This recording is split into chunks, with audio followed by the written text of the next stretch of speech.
Once upon a time, there was a fairy garden, and it grew and thrived at Tagawa Gardens in Centennial, Colorado. Hi, I'm Luann Aiken here at Tagawa Gardens in Centennial. What in the world is a fairy garden? Well, you've come to the right place if you want to find out. We're going to build a fairy garden.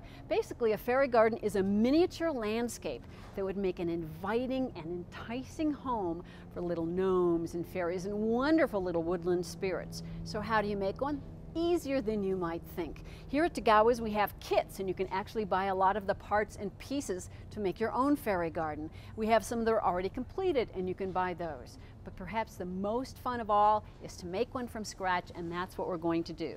You need a container with drainage. Any container that is wider and fairly shallow will work quite well. This is a wooden container. We sell these, and it definitely has drainage holes already drilled in the bottom. Whatever container you use needs to have good drainage. So let's just see what kinds of plants we will put into our fairy garden. The soil in a fairy garden needs to be the best it can be because these plants are going to be in here for a little while. So we have filled our fairy garden with nice, rich soil, not soil from your garden, if you please. Fairy gardens can include all kinds of plants as long as they're small and will stay fairly small. Herbs or house plants make perfect fairy garden plants. So we're going to pull this guy gently out of his pot. Because he has a little bit of a tall root system, I'm going to gently splay those out, make a nice hole all the way down to the bottom of the container, and then backfill it gently. That's going to make a great planting for our corner.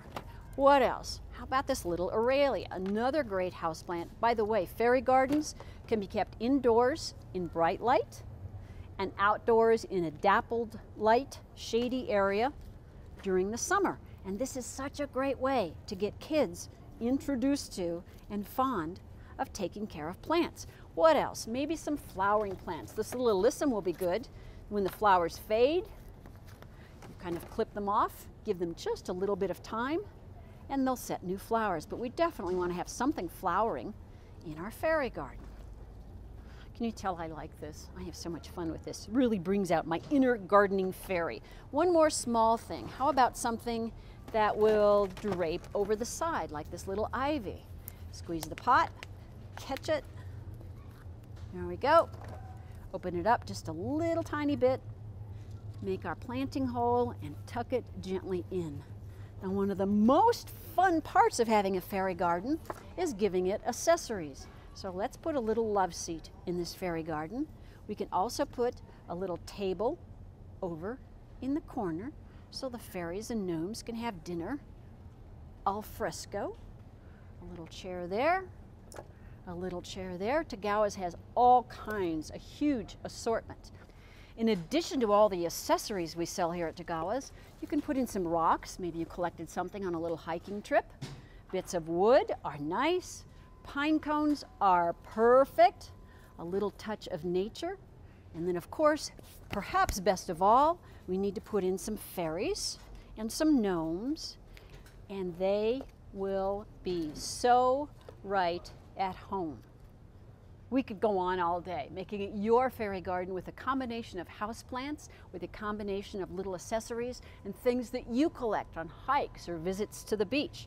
We'll water our garden with duck water. We also offer dolphin and pig water. Whatever you like, we aim to please.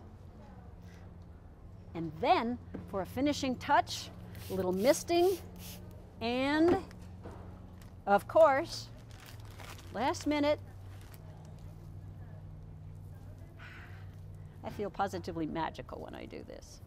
You know, Tagawa's offers classes in fairy garden making. We also offer birthday parties for boys and girls who want to come make a little more economical version of the fairy garden that they take home with them. For more information on fairy garden, for the details on our classes, our special events, check out our website at tagawagardens.com and come see us at Tagawa's. We would love to help you be green and grow.